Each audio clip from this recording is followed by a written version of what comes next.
সাথে আছে। পাখিটা কোথায় গেছে? জান্নাতও আছে আমার সাথে। হ্যাঁ, এই যে আনাস আছে, জান্নাতে আছে, সাদে আছে। পাখিটা কোথায় গেল?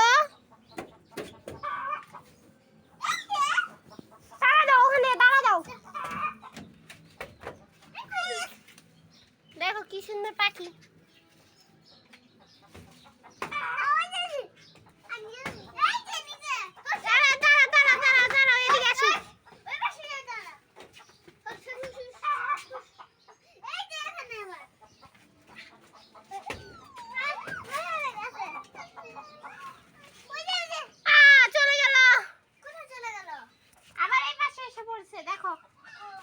দেখো এদিকে আসছে।